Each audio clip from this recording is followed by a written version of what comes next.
Hello বন্ধুরা, সবাই কেমন আছো? আমি খুব ভালো আছি। জানো তো, সকাল থেকেই না মনটা খুব তেলে ভাজা করছিল। তারপর কি খাবো ভাবছিলাম। তারপর যখন আমি ঘুম থেকে উঠে দেখলাম বাইরের ওয়েদারটা তো ঠিক এরকম, তখন তো সেটা কি বলা যায়, সোনায় সোহাগা। তখন ঠিক করে ফেললাম তেলে ভাজাটা বানাতেই হবে। তারপর একটু প্রকৃতির এই সুন্দর বৃষ্টির ওয়েদার এনজয় করছিলাম। তো দেখতে দেখতে ভাবলাম কি বানানো যায়। ভাবলাম যে চিকেন পকোড়া বানানো যাক।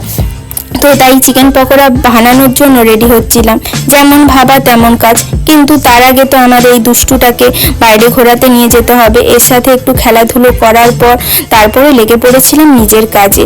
চিকেন পকোড়া বানানোর জন্য লাগবে কি, চিকেন। তো চিকেনটা ভালো করে পরিষ্কার করে নিয়েছিলাম। তারপর তাতে দিয়েছিলাম নুন, গোলমরিচ গুঁড়ো, হলুদ, আর তারপরে আমি দিয়েছিলাম, এইগুলো সবাই যতটা পরিমাণে চিকেন নিচ্ছ তার উপর ডিপেন্ড করে দিয়ে দেবে। তো তারপরে আমি দিয়েছিলাম আদা রসুন পেস্টটাও ঠিক সেম, তো যতটা চিকেন নিয়েছো তার উপর ডিপেন্ড করে দিও। তারপর দিয়েছিলাম সয়া সসটা একটু দেখে দিও, কারণ নুন থাকে সয়া সসে, তো বেশি পরিমাণে দেবে না।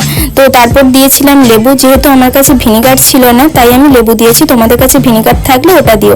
তারপর দিয়েছিলাম তেলটা দেওয়ার পর ভালো করে মিক্সড করে নিয়েছিলাম। তারপর দিয়েছি একটা গোটা ডিম, দেওয়ার পর ভালো করে মিক্সড করে আমি এটা ম্যারিনেট করে রেখে দেবো 30 মিনিট থেকে 1 ঘন্টার মতো।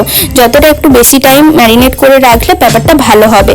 তারপর এতে দিয়েছিলাম কর্নফ্লাওয়ারটা দেওয়ার পর ভালো করে মিক্সড করে নিয়ে আমি তেল গরম করে নিয়েছিলাম। তেল গরম করে নেওয়ার পর একটা করে চিকেন পকোড়া ভাজতে শুরু করেছিলাম।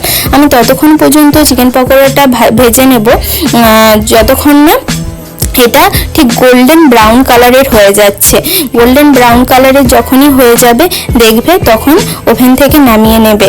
এবং এটাকে নামিয়ে নেওয়ার পর টমেটো কেচাপ দিয়ে জাস্ট এনজয় করো। আমরা তার সাথে বানিয়ে নিয়েছিলাম চা, কারণ বাইরের বৃষ্টির ওয়েদার, তো চা আর চিকেন পকোড়া জাস্ট জমে গিয়েছিল ইভিনিংটা।